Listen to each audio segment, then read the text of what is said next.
What's up all you Spawn loving dudes and dudettes, Toys Shiz here, and I'm back yet again to give you guys another Retro Shiz look back at the past. And today we're going to be checking out the 1997 Spawn Series 8, The Curse of the Spawn. And if you didn't know, this is based off the comic book of the same name. It was a limited run series, not a whole lot of issues out, but it actually, the first couple issues actually dealt with a new Spawn from the future called Daniel Yanso. So it's not really Al Simmons in any way, shape, or form, but it was a really cool futuristic Spawn sort of storyline. It kind of interwove every once in a while in the original series, and we got a heck of an action figure out of it. Again, much in the form of McFarlane Toys, there was a variant of this Curse of the Spawn figure, a bit of a red variant, and then subsequently later in later waves, we got Curse of the Spawn 2, which looked really cool, and then a Curse of the Spawn 2 amidst the Spawn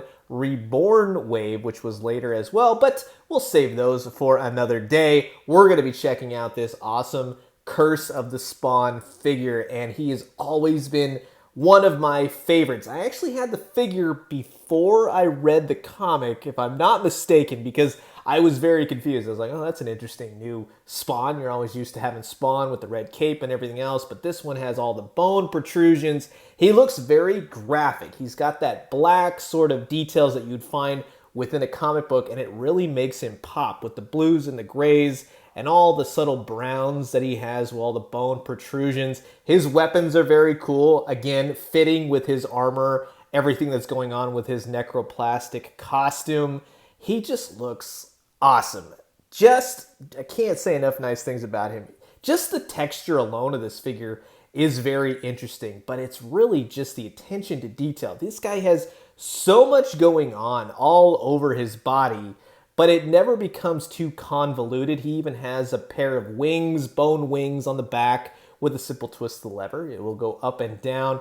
But again, it never becomes too obtrusive. It's just a very sleek and stylistic version of Spawn, and it's always cool to see another version of Spawn. There's a million different Hell Spawn, but this Daniel Yanso figure was always just a standout, and I just love it from top to bottom. Everything going on. He looks great in every angle, every pose. He holds his weapons quite well, especially this more saw blade sort of handheld one. His fingers will slip right into the bone part, and you can get him in all kinds of different poses, and it stays. If you have his hand flipped over, top to bottom, it stays nestled. It's very, very cool. And again, just in having weapons that fit for back in the day, that was quite a feat. This is a two-part weapon. You can kind of sort of use it as two, or you can combine it into more of his sickle sort of axe type weapon. And again, this one he holds fairly well,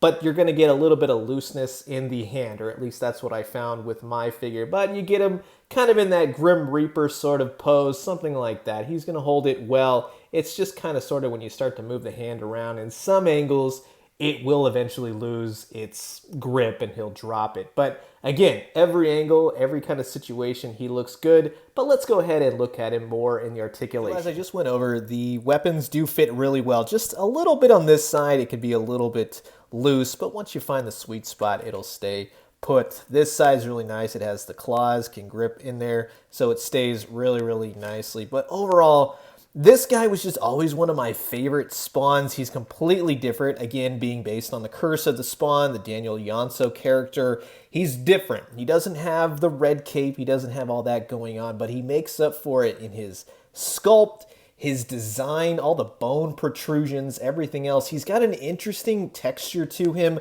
Not seen a lot in another Spawn figure, I would say. He's just very comic book, very just a stark contrast to a lot of the different figures, being that he kind of looks like an illustration with all the extra black inside the lines and the sculpted details and everything. But as far as the articulation goes, he had some minimal articulation for the head, sort of the bones right here on his collarbone shoulders. They kind of get in the way. Some of these can move a bit just to kind of coincide with the articulation, but it's not much. He does have movement in the arms. They are a little, well, being as old as he is, probably just a little bit stuck, but you get some movement. More so on this side. I would say, if anything. He does have single jointed elbows and his wrists will spin, so that does aid in holding the weapons. He will twist at the waist. He'll kick out about that much, but it kind of goes off to the side. It's not straight up and down, kind of ball joints. And then he has single jointed knees and some rotation at the feet. They'll just go up and down, nothing that goes side to side. And his one little, you would say, it's kind of Kenner gimmick, something like that. Simply just push down on the bones right here, push up, push down, and his little bone wings, whatever you want to call them, will go up and down. And I thought that was a really nice touch, just an added little extra flair for back in the day. So I will definitely recommend this guy. I think he's got some good old-fashioned articulation, but he does move and look really nice. Now, this Curse of the Spawn figure does stand just above the 6.5-inch mark. He will line up with a lot of the other Spawn figures in your collection, but he just may be on the small side in some instances. Even for like the 6-inch figures, you may actually have a great time sort of pairing this Curse of the Spawn figure up than with most other previous Spawns. A lot of times in the early stages of the Spawn line and everything else, they were kind of like all over the place with scale.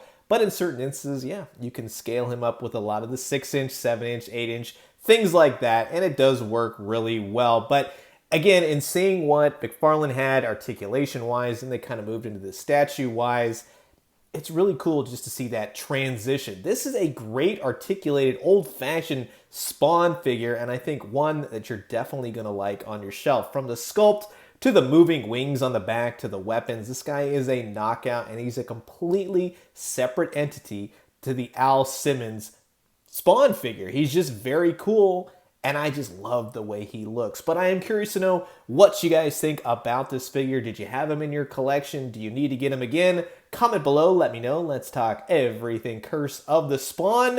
I'm going to leave you guys with that. As always, drink some great coffee, eat some great food, but most importantly, remember, please let me know in the comments below which Spawn figure you would like to see me tackle next. And when we do, let me know what you found. I'll talk to you guys soon. Adios.